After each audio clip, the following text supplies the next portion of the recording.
बच्चों, स्वागत है आप सबका आपके इस प्यारे से चैनल फिजिक्सिया पर, जिसमें हम फिजिक्स के टॉपिक डिस्कस करते हैं। फ़िलहाल हम क्लास 12th का फिजिक्स डिस्कस कर रहे हैं, जिसमें क्लास 12th की फिजिक्स में जो फर्स्ट बुक है उसके 2 चैप्टर्स हमने स्टार्टिंग के 2 चैप्टर्स पूरे कंप्लीट किए हैं, टॉपिक वाइज कंप्लीट किया है। और टॉपिक वाइज वीडियो आपको इस चैनल के पेज पर मिल जाएगा। अगर आपको किसी टॉपिक में डाउट है पहले 2 चैप्टर के, जैसे पहला जो चैप्टर है उसका नाम है इलेक्ट्रिक का चार्जेज एंड फील्ड, दूसरा जो चैप्टर है उसका नाम इलेक्ट्रिक का पोटेंशियल एंड कैपेसिटेंस है। इन दोनों चैप्टर्स के टॉपिक वाइज वीडियोज़ हमने चैनल के पेज पर अपलोड कर दिए हैं।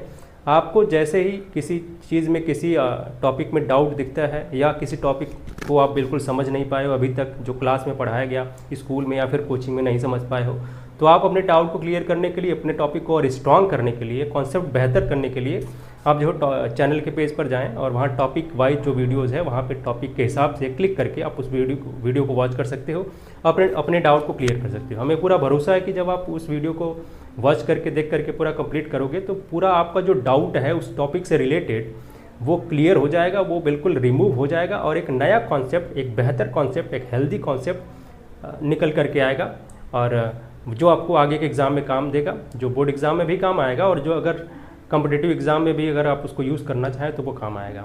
तो कॉन्सेप्ट का बनना बहुत ज़रूरी है, बढ़िया कॉन्सेप्ट होना चाहिए, उसमें कोई एरर नहीं होनी चाहिए, कुछ गलत नहीं होना चाहिए। ये हमारा पूरा मकसद है इस वीडियो क्रिएशन का। आज हम एक नया टॉपिक लेकर के आए हैं जो आपके इस क्लास 12th की फिजिक्स के 3rd चैप्टर से है और ये लगभग सेकेंड लास्ट टॉपिक भी है इस चैप्टर का। इस चैप्टर का नाम करेंट इलेक्ट्रिसिटी है। इसके भीतर आज हम देखेंगे कि जो करंट का, इलेक्ट्रिक करंट का हीटिंग इफेक्ट होता है वो कैसे वो हीटिंग इफेक्ट आता है और ये आखिर ये होता क्या हीटिंग इफेक्ट, इन दोनों बातों को आज देखेंगे और इसके लिए एक फार्मूला भी डिराइव करेंगे। मतलब जो हीट निकलती है इलेक्ट्रिक करंट फ्लो करने की वजह से किसी कंडक्टर के भीतर जो हीट प्रोड्यूस होती है उसका फार्मूला क्या है, उसका एक्सप्रेशन क्या है, ये आज हम यहाँ पर डिस्कस करेंगे और फार्मूला डिराइव करके आपको दिखाएंगे। तो ये जो हीटिंग इफेक्ट है इसके लिए हमें 2-3 एज्यूम्शन करने होंगे, सिर्फ एक एज्यूम्शन करना होगा, 2-3 नहीं, सिर्फ एक एज्यूम्शन करना होगा कि जो हीटिंग इफेक्ट है हर जगह तो देखने को मिलता नहीं इलेक्ट्रिक करंट का। क्यों? क्योंकि देखें नॉर्मली जो इलेक्ट्रिक करंट का इफेक्ट है वो क्या है, हम इलेक्ट्रिक करंट को यूज़ करते हैं मोटर को चलाने के लिए, पंखे को चलाने के लिए, कूलर के पंखों को चलाने के लिए, और इलेक्ट्रिक करंट का यूज़ करते हैं हम लाइट प्रोड्यूस करवाने के लिए। मतलब हम उसको अगर एलईडी में फ्लो करा देते हैं, बल्ब में फ्लो करा देते हैं तो लाइट प्रोड्यूस होती है। लेकिन हीट भी प्रोड्यूस करता है ये इलेक्ट्रिक करंट और इसके बाद मैग्नेटिक इफेक्ट भी इसका होता है जो यहाँ पर डिस्कस नहीं करेंगे हम, लेकिन आज हम सिर्फ ये डिस्कस करें कि हीटिंग इफेक्ट क्या है इलेक्ट्रिक करंट का। ठीक है, तो हीट कैसे प्रोड्यूस होगी इसके लिए एक छोटा सा अजम्पशन हमें करना होगा यहाँ पर, क्योंकि हमें हीट प्रोड्यूस करना है तो एक छोटा सा अजम्पशन यहाँ करेंगे। वो अजम्पशन क्या होगा कि भाई अपना जो सर्किट है, ठीक है, वो प्योरली रेजिस्टिव होना चाहिए। ठीक है, जिसमें सिर्फ क्या हो, सिर्फ रेजिस्टेंस हो। प्योरली रेजिस्टिव का मतलब ये हो गया रेजिस्टिव। ठीक है, इसमें क्या होता है कि कुछ एक रजिस्टर हो जिसका कुछ रेजिस्टेंस हो। ठीक है, रजिस्टर ऑफ सम रेजिस्टेंस। ठीक है, ऐसी सर्किट जिसमें एक रेजिस्टेंस हो, रजिस्टर हो जिसका कुछ रेजिस्टेंस हो। और दूसरी बात क्या होना चाहिए, एक जो है आपका बैटरी होना चाहिए, सेल होना चाहिए। ठीक है, मतलब ईएमएफ का सोर्स होना चाहिए, ईएमएफ का सोर्स होना चाहिए जहां से हमें इलेक्ट्रिक एनर्जी मिले, वही तो कन्वर्ट होगी हीटिंग एनर्जी में, वही हीट में कन्वर्ट होगी। ठीक है, तो ये 2 बातें तो होनी चाहिए। तो हमारे पास सर्किट क्या होना चाहिए, प्योरली रेजिस्टिव होना चाहिए, तभी हीट की बात कर पाएंगे। तो हमने एक प्योरली रेजिस्टिव सर्किट लिया है जिसमें एक सोर्स है, एक ईएमएफ है जहां से हमें इलेक्ट्रिक एनर्जी मिलेगी और वही इलेक्ट्रिक एनर्जी कन्वर्ट हो जाएगी हीट में। कब कन्वर्ट होगी, जब हमारा प्योरली रेजिस्टिव सर्किट होगा जिसमें एक रजिस्टर होगा जिसका कुछ रेजिस्टेंस होगा। ठीक है, कंडक्टर का रेजिस्टेंस होता है, ठीक है, किसी कंडक्टर का ज़्यादा होता है, किसी का कम होता है। जैसे अगर हम बात करते हैं यहाँ पर सिंपली बात करें तो हीटिंग इफेक्ट सबसे ज़्यादा देखने को कहाँ मिलता है, हीटर में भी देखने को मिलता है। और हीटर का जो वायर होता है जो गर्म होकर के हीट प्रोड्यूस करता है वो नाइक्रोम का होता है। ठीक है, नाइक्रोम। ठीक है, नाइक्रोम है, ये एक मटेरियल है, ये भी एक कंडक्टर है। लेकिन इसका रेजिस्टेंस बहुत ज़्यादा होता है, जिस वजह से ये जो हीटर है, हीटर में लगाने से जो इलेक्ट्रिक एनर्जी है उसको ये क्या करता है, कन्वर्ट कर देता है। जो इलेक्ट्रिक एनर्जी है, इलेक्ट्रिक एनर्जी, इसको बहुत ज़्यादा अमाउंट में कन्वर्ट कर देता है, किसमें, हीट में, हीट एनर्जी में कन्वर्ट कर देता है, हीट एनर्जी में कन्वर्ट कर देता है। ये बिल्कुल क्या एग्जाम्पल है। आगे हम देखते हैं कि आखिर ये रीज़न क्या है इसका। ठीक है, हीटिंग इफेक्ट आता कैसे है, हीटिंग इफेक्ट होता क्या है, ये चीज़ आज हम शुरू करते हैं, यहाँ से स्टार्ट करते हैं। देखिए एज्यूम्पशन हमने कर लिया है। अब इसकी शुरुआत होगी, जो एक कंडक्टर है जिसका कुछ रेजिस्टेंस है। ठीक है, सपोज दैट हमने एक कंडक्टर बनाया है और ये रजिस्टर है और इसका कुछ रेजिस्टेंस है, और हमने क्या किया है, यहाँ पर हमने बात की है, ये नेगेटिव और ये पॉजिटिव टर्मिनल हमने बना दिया है। ये सेल है जो ईएमएफ प्रोड्यूस करेगा, इसको कुछ पोटेंशियल डिफरेंस ये क्रिएट करेगा। ठीक है, मान लिया ये जो रजिस्टर है इसका दो एंड है ए और बी, इसका पोटेंशियल डिफरेंस वी है। ठीक है, वी पोटेंशियल डिफरेंस ये क्रिएट कर रहा है, सिर्फ एक ही रजिस्टर लगा हुआ है, तो इसके अक्रॉस भी जो ए और बी के बीच में जो पोटेंशियल डिफरेंस की बात करेंगे तो वहाँ भी वी ही आएगा। ठीक है, ये हमारे पास एक कंडक्टर है जो हमने इस रजिस्टर से दिखाया हुआ है, इसका कुछ रेजिस्टेंस है, इसी के अंदर हमें हीट प्रोड्यूस करना है। हमारे पास एक सोर्स है जिसका पोटेंशियल डिफरेंस वी है। ठीक है, ये सेल है। अब हीटिंग इफेक्ट की शुरुआत होती है एक कहानी से, और कहानी शुरू होती है जब ये पोटेंशियल डिफरेंस यहाँ प्रोवाइड किया जाता है तभी। ठीक है, तभी जो है ऐसा होता है, तभी शुरुआत होती है इसके पूरे जो है गेम की, कि कैसे हीटिंग इफेक्ट यहाँ आता है। देखते हैं कैसे आता है। जब भी ये पोटेंशियल डिफरेंस यहाँ हम प्रोवाइड करते हैं, एक रजिस्टर को या कंडक्टर को इस पोटेंशियल डिफरेंस वाले इस ईएमएफ सोर्स वाले बैटरी से या सेल से कनेक्ट करते हैं, तो होता क्या है कि यहाँ पर जो फ्री इलेक्ट्रॉन है, ठीक है, फ्री इलेक्ट्रॉन वो एक्सेलरेट करने लग जाते हैं। क्यों? क्योंकि पोटेंशियल डिफरेंस हमने प्रोवाइड किया, तो होगा क्या, इलेक्ट्रिक फील्ड प्रोड्यूस हो जाती है। और ये जो फ्री इलेक्ट्रॉन्स हैं, ठीक है, इसके अंदर जो फ्री इलेक्ट्रॉन्स हैं, electrons of conductor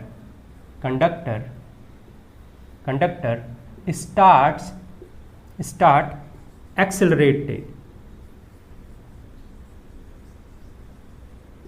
accelerated motion. ठीक है, ये एक्सेलरेट करने लगते हैं, मतलब इनकी स्पीड बढ़ने लगती है। कब? जब पीडी प्रोवाइड करते हैं, यानी कि पोटेंशियल डिफरेंस क्या करते हैं, अप्लाई करते हैं। पीडी अप्लाइड अगर होता है तब ऐसा होता है, फ्री इलेक्ट्रॉन जो कंडक्टर को स्टार्ट कर देते हैं एक्सेलरेट करना। लेकिन ये एक्सेलरेट करना शुरू तो करते हैं, ठीक है, किस डायरेक्शन में शुरू कर ये एक्सेलरेट करेंगे? जो इलेक्ट्रिक फील्ड है in opposite direction of electric field. जो इलेक्ट्रिक फील्ड यहाँ बनेगी उसके अपोजिट डायरेक्शन में फ्री इलेक्ट्रॉन जो है अपने इसके एक्सेलरेट करना शुरू कर देंगे। ठीक है, अब थोड़ा कन्फ्यूजन आपको हो रहा है कैसे ये अपोजिट डायरेक्शन में जाते हैं। क्यों? क्योंकि जो पॉजिटिव चार्ज होता है वो इलेक्ट्रिक फील्ड के डायरेक्शन में मूव करता है, तो भाई जो नेगेटिव वाले होंगे वो इलेक्ट्रिक फील्ड के अपोजिट डायरेक्शन में मूव करेंगे। ठीक है, इतनी बात क्लियर हो गई है। अब जैसे ही ये एक्सेलरेट करना शुरू करते हैं, ठीक है, एक्सेलरेट करना शुरू करते हैं, तो हमने ये पढ़ा है कि भाई एक्सेलरेट करना शुरू तो करते हैं, लेकिन एक्सेलरेट करने के बाद भी इनकी जो वेलोसिटी है वो बढ़ती नहीं, इनकी जो काइनेटिक एनर्जी है वो नहीं बढ़ती है, मतलब जो इनकी जो वेलोसिटी वो नहीं बढ़ती है। क्यों नहीं बढ़ती है? क्योंकि भाई अब ये जो एक्सेलरेट तो किए, और ये हमेशा एक्सेलरेशन के बाद भी फाइनली ये क्या करते हैं कि ये ड्रिफ्ट करते हैं। ठीक है, दे ड्रिफ्ट, जो फ्री इलेक्ट्रॉन है ये ड्रिफ्ट करते हैं। ड्रिफ्ट मतलब होता है सरकना। दे ड्रिफ्ट विद वेलोसिटी वीडी, यानी कि जो अपना ड्रिफ्ट वेलोसिटी उससे ये ड्रिफ्ट करना शुरू करते हैं, सरकते हैं सिर्फ। मतलब एक तो एक्सेलरेशन हो रहा है और दूसरे ये बता जा रही है कि ये सरक रहे हैं। ऐसा कैसे पॉसिबल है? पॉसिबल इसलिए है क्योंकि जब ये एक्सेलरेट करना शुरू करते हैं इनके अंदर एक्सेलरेशन आता है, लेकिन जैसे ही एक्सेलरेट ये करना शुरू करते हैं वैसे ही जो कंडक्टर के भीतर पॉजिटिव आयन भी मौजूद होते हैं। ठीक है, मतलब जिस एटम को इन्होंने छोड़ा है फ्री इलेक्ट्रॉन्स ने, वो उस एटम को हम पॉजिटिव आयन कहेंगे कि नहीं कहेंगे? क्यों? क्योंकि पॉजिटिव हो चुका है। अब इलेक्ट्रॉन क्या करेगा, यहाँ से यहाँ इससे टकराने के बाद और भी सारे पॉजिटिव आयन होंगे, इससे भी टकराएगा। ठीक है, तो ये जो टकराएगा, तो टकराने की वजह से क्या होगा कि इनका जो वेलोसिटी है एक्सेलरेशन वो बिल्कुल डाउन हो जाएगा। इनकी वेलोसिटी क्या होगी, ये 0 हो जाएगी। क्यों? और इसी प्रोसेस में क्या करते हैं ये, जब वेलोसिटी इनकी जीरो होती है टकराने के बाद, कोलाइड करने के बाद क्या करते हैं ये, अब ये होगा क्या, दूसरा हम स्टेप लिखेंगे क्या यहाँ पर कि जो फ्री इलेक्ट्रॉन है, free electrons collide with positive ions, ये पॉजिटिव आयन के साथ कोलाइड करते हैं और इसी कोलिजन की वजह से पॉजिटिव आयंस, इसी कोलिजन की वजह से इनका जो एक्सेलरेशन है वो बरकरार नहीं रह पाता और ये अपनी स्पीड, अपनी वेलोसिटी जो है लूज़ कर देते हैं, ठीक है। और वेलोसिटी के साथ साथ काइनेटिक एनर्जी भी लूज़ कर देते हैं। ये क्या करते हैं कि अपनी काइनेटिक एनर्जी इनको दे देते हैं, पॉजिटिव आयन को, ठीक है। और ये काइनेटिक एनर्जी जब मिल जाती है इसको पॉजिटिव आयन को, तो ये जो पॉजिटिव आयन है ये बिल्कुल बहुत ही तेज़ी से वाइब्रेट करने लगता है। मतलब वाइब्रेशन का मतलब ये हुआ ऊपर नीचे आगे पीछे, ये क्या करता है अपने मीन पोजीशन के अराउंड ऐसे वाइब्रेट करने लगता है। और इसी वाइब्रेशन की वजह से जो कंडक्टर है, कंडक्टर का एक तो क्या करता है, ये वाइब्रेट करता है, ठीक है, वाइब्रेट वायलेंटली, ठीक है, बहुत ही पागलों की तरीके से वायलेंटली ये वाइब्रेट करने लगता है अपने मीन पोजीशन के अराउंड और इसी वाइब्रेशन से इंक्रीज कर जाता है टेम्परेचर, ठीक है, increases the temperature of conductor, जो कंडक्टर का टेम्परेचर है वो बढ़ जाता है इसी वाइब्रेशन की वजह से। और फिर क्या होता है कि पूरा जो कंडक्टर है वो हीटेड अप हो जाता है, ठीक है, हीटेड अप। जो कंडक्टर है, कंडक्टर गेट्स हीटेड अप, ये गर्म हो जाता है और यही तो है हीटिंग इफेक्ट। मतलब जो इलेक्ट्रिक एनर्जी इनको मिली इलेक्ट्रॉन को, यहाँ से पोटेंशियल डिफरेंस जब यहाँ प्रोवाइड किया गया, उसके बाद इनको जो एक्सेलरेशन मिला, जो काइनेटिक एनर्जी मिली, इन्होंने क्या किया, पॉजिटिव आयन को ट्रांसफर कर दिया और ये पॉजिटिव आयन ये काइनेटिक एनर्जी लेकर के बहुत तेज़ी से वायलेंटली, बहुत ही घातक तरीके से वाइब्रेट करने लगते हैं और इसी वाइब्रेशन की वजह से पूरे कंडक्टर का टेम्परेचर बढ़ जाता है और टेम्परेचर बढ़ने की वजह से पूरा कंडक्टर हीट अप हो जाता है, यानी गर्म हो जाता है। यही हीटिंग इफेक्ट है। अब यहाँ फार्मूले की बात कर लेते हैं। फार्मूला क्या होगा, अपना जो हीटिंग इफेक्ट है यानी हीट जो प्रोड्यूस होगी यहाँ पर इस केस में, उसके लिए क्या फार्मूला होगा, उस हीट के लिए क्या फार्मूला होगा। हीट एक एनर्जी है, यहाँ हम क्या करेंगे, एनर्जी को लेकर के शुरुआत करेंगे और फिर जो है हीट एनर्जी में उसको कन्वर्ट कर देंगे। पहले काइनेटिक एनर्जी की बात करेंगे और पोटेंशियल एनर्जी की बात करेंगे, वही काइनेटिक एनर्जी और पोटेंशियल एनर्जी हीट एनर्जी में कन्वर्ट हो जाएगी, ठीक है। अब देखते हैं कि शुरुआत में जो अपने इलेक्ट्रॉन हैं इनके पास कितनी पोटेंशियल एनर्जी होगी। वैसे जानते हैं हम कि यहाँ पर ये जो नेगेटिव टर्मिनल जुड़ा हुआ है ए पॉइंट से, तो यहाँ का जो होगा पोटेंशियल वो लोअर होगा और यहाँ का हाइयर होगा। ये हाइयर पोटेंशियल पर बी वाला पॉइंट है और ये लोअर पोटेंशियल पर है, ठीक है। अब होगा क्या कि जो ये इनकी काइनेटिक एनर्जी बढ़ रही है क्योंकि एक्सेलरेशन हो रहा है, नेगेटिव जो चार्जेज हैं यानी इलेक्ट्रॉन्स हैं, फ्री इलेक्ट्रॉन्स, उनका एक्सेलरेशन हो रहा है तो उनका पोटेंशियल एनर्जी कम हो रहा होगा, तभी तो काइनेटिक एनर्जी बढ़ेगी क्योंकि एनर्जी हमेशा कंजर्व रहती है। और जो decrease in kinetic energy potential energy होगी, decrease in potential energy of free electron की जो पोटेंशियल एनर्जी में डिक्रीज होगा वो क्या होगा कि अपना जो फाइनल पोटेंशियल एनर्जी है माइनस में जो पोटेंशियल एनर्जी इनिशियल वाली है उसको घटा देंगे तो पता चलेगा।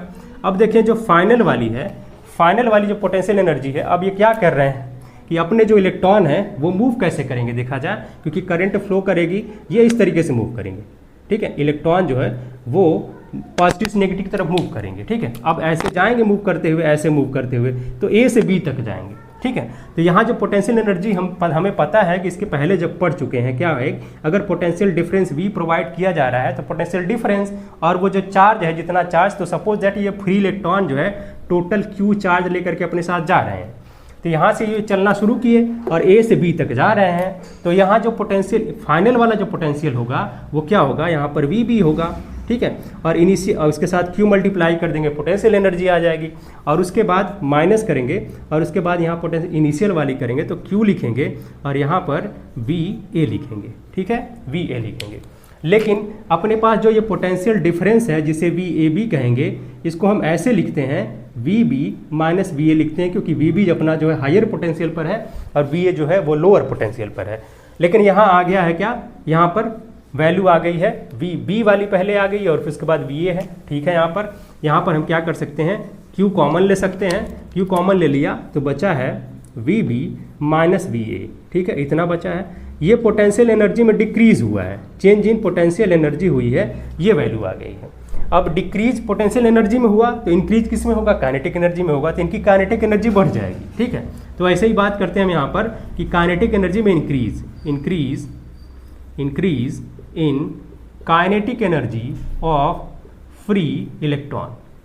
जो फ्री इलेक्ट्रॉन्स हैं जो अपने साथ क्यू चार्ज लेकर के जा रहे हैं, उनका जो काइनेटिक एनर्जी में इंक्रीज कितना होगा, तो काइनेटिक एनर्जी में इंक्रीज जो होगा डेल्टा काइनेटिक एनर्जी लिखते हैं, और ये बिल्कुल जितना यहाँ पर डिक्रीज हो रहा है उतना इंक्रीज भी हो जाएगा। तो माइनस ऑफ, इसे हम पोटेंशियल एनर्जी कह सकते हैं, माइनस ऑफ पोटेंशियल एनर्जी में ये इसके बराबर होगा, ठीक है, माइनस ऑफ पोटेंशियल एनर्जी के बराबर होगा, ठीक है। अब देखें यहाँ पर ये जो वैल्यू आएगी काइनेटिक एनर्जी की, बिल्कुल यही सेम आएगी। काइनेटिक एनर्जी अपनी जो हो गई, ये इसमें जो चेंज आएगा पोटेंशियल एनर्जी के चेंज के बराबर होगा, और ये Q और V B माइनस VA आ गया। अब यही वैल्यू जो VB माइनस VA है वो है क्या, वही ये पोटेंशियल डिफरेंस है जो बैटरी प्रोवाइड कर रही है, सेल प्रोवाइड कर रहा है, तो Q इंटू V हो जाएगा, ठीक है। ये हुआ चेंज इन काइनेटिक एनर्जी। अब यही काइनेटिक एनर्जी, यही जो फ्री इलेक्ट्रॉन के पास काइनेटिक एनर्जी है, ये पूरा का पूरा ये जो है ट्रांसफर कर देंगे। जब कोलाइड करेंगे पॉजिटिव आयन के साथ, तो ये पूरा का पूरा क्या करेंगे, ये ट्रांसफर हो जाएगा पॉजिटिव आयन को, और पॉजिटिव आयन क्या करेगा, अपनी मेन पोजीशन के अराउंड में वाइब्रेट करने लगेगा बहुत तेजी से, और जिसकी वजह से टेम्परेचर बढ़ जाएगा कंडक्टर का, और पूरा कंडक्टर क्या करेगा, हीटेड अप हो जाएगा, पूरा कंडक्टर गर्म हो जाएगा। यही कंडीशन है, यही पूरा जो प्रोसेस है इसका, कि भाई कैसे हीट एनर्जी में कन्वर्ट होती है इलेक्ट्रिक एनर्जी, ठीक है। शुरुआत कहाँ से हुई, पोटेंशियल डिफरेंस जब हमें प्रोवाइड किया तभी पूरा स्टार्टिंग हो गया, इसका जो है बिगनिंग हो गई कि भाई हीट यहाँ से प्रोड्यूस होनी है, और कितनी हीट प्रोड्यूस होगी, बिल्कुल ये Q इंटू V के बराबर प्रोड्यूस होगी। अब ज़रा बात कर लेते हैं कि यहाँ पर जो हीट है, अगर हमने काइनेटिक एनर्जी जो भी है उसको अगर हमने हीट के फॉर्म में लिखना कह दिया, क्योंकि अब काइनेटिक एनर्जी है वो बदली है, हीट एनर्जी में कन्वर्ट हो जाएगी, तो हीट को हम कैपिटल H से रिप्रेजेंट कर देते हैं। अब यही फार्मूला है हमारे पास QV, ठीक है। और हमें ये पता है कि अगर Q चार्ज T टाइम के लिए किसी सर्किट में फ्लो कर रहा है, तो जो करंट होगी वो I होगी, और I बराबर Q अपॉन T होता है, और Q बराबर IT होता है। तो Q बराबर IT यहाँ से उठा करके यहाँ रख देते हैं। अब ये फार्मूला जो बनेगा, Q बराबर IT लिखेंगे तो V के साथ IT ऐसे लिख सकते हैं, VIT। तो जो हीट का फार्मूला है VIT, V जहाँ पर पोटेंशियल डिफरेंस है, I करंट है, और T टाइम है। अब ज़रा देखें कि ओम्स लॉ से हमें पता है कि V इक्वल्स टू IR होता है, V इक्वल्स टू IR होता है। तो जहाँ V है वहाँ अगर IR रखते हैं तो V की जगह IR लिखेंगे, और यहाँ I पहले से एक मौजूद है, तो होगा क्या, I का स्क्वायर और कैपिटल R हो जाएगा। और इसके बाद अगर हम चाहें कि यहाँ पर I की जगह पर, ठीक है, I की जगह पर ओम्स लॉ से जो I की वैल्यू होती है V अपॉन R होती है, इस वैल्यू को उठा करके यहाँ रख देते हैं पहले वाले में। इस I की जगह पर V अपॉन R रखते हैं, तो यहाँ पहले से एक V मौजूद है, और ये V और V इंटू V हो जाएगा V स्क्वायर, और V स्क्वायर, और यहाँ T देखें भूल गए हैं, V स्क्वायर अपॉन में R और T हो जाएगा। ये तीन फार्मूले हमारे पास हीट के आए हुए हैं, ठीक है, हीट एनर्जी के ये तीन फार्मूले आए हैं। एक फार्मूले को बस याद रखना है, बाकी आपको जो है ये ओम्स लॉ से ये निकलते चले जाएंगे, ठीक है। ये VIT, I square RT, V square upon RT, मतलब कोई सर्किट है जिसके भीतर V पोटेंशियल डिफरेंस है और I करंट T टाइम के लिए फ्लो कर रही है, तो हीट जो प्रोड्यूस होगी इतना, और ये यूनिट होती है इसकी जूल, क्योंकि देखें एनर्जी की यूनिट हो चाहे वर्क की यूनिट हो, ये दोनों बराबर होती है। VIT joule, I square RT joule, V square upon RT joule, ये इतना जूल एनर्जी, हीट एनर्जी यहाँ पर प्रोड्यूस होगी। अगर हम इसको बदलना चाहें कैलोरी में, तो क्या करना होगा, हमें पता है कि भाई 1 कैलोरी बराबर में होता है 4.2 और जूल होता है, ठीक है। तो अगर हम 1 जूल की बात करेंगे, 1 जूल इक्वल्स टू तो होगा 1/4.2 कैलोरी, ठीक है। तो अगर हम इसको कैलोरी में कन्वर्ट करना चाहें, ये जो जूल है, तो क्या करना पड़ेगा हमें, इसी में VIT अपॉन में 4.2 करना पड़ेगा, और यहीं पर I स्क्वायर RT जो है उसमें भी हमें 4.2 से डिवाइड करना पड़ेगा, और सिमिलरली ऐसे ही V स्क्वायर अपॉन RT जो है वहाँ भी हमें क्या करना पड़ेगा, यहाँ पर 4.2 से डिवाइड करना पड़ेगा, और ये वैल्यू आएगी कैलोरी में, कैलोरी में ये वैल्यू आएगी, और ये भी हीट एनर्जी ही होगी। हीट को हम जूल में भी और कैलोरी में दोनों में रिप्रेजेंट कर सकते हैं, दोनों में दिखा सकते हैं, और दोनों में हमने ये एक्सप्रेशन आपको बताया हुआ है।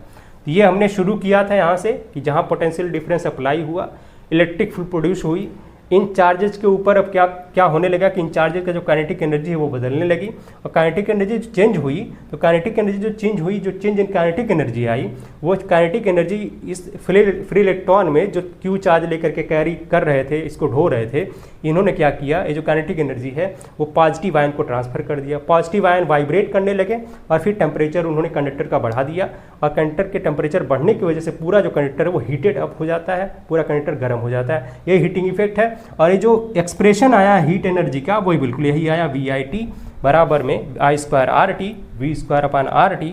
और यहाँ पर अगर कैलोरी में हमें चेंज करना है तो 4.2 से डिवाइड करना पड़ेगा इस जूल की वैल्यू को। ये हमने आज पूरा हीटिंग इफेक्ट देखा है इलेक्ट्रिक करंट का, मतलब इलेक्ट्रिक करंट अगर किसी सर्किट में फ्लो कर रही है तो कैसे कितनी हीट प्रोड्यूस होती है, इसके लिए एक्सप्रेशन हमने देखा। कैसे प्रोड्यूस होती है इसके बारे में हमने जाना कि मतलब पूरा जो कॉन्सेप्ट है इसका, ये हमने बिल्कुल बेसिक से शुरुआत किया है और बिल्कुल आपको जो है सब कुछ क्लियर करते हुए बताया है। तो आई होप कि आप सबको ये बहुत अच्छे तरीके से समझ में आ गया होगा। अगर फिर भी कोई डाउट है तो आप कमेंट बॉक्स में हमें कमेंट कर सकते हो, और हम आपके डाउट को ज़रूर क्लियर करेंगे। और फिर मिलते हैं नेक्स्ट टॉपिक के साथ नए वीडियो में।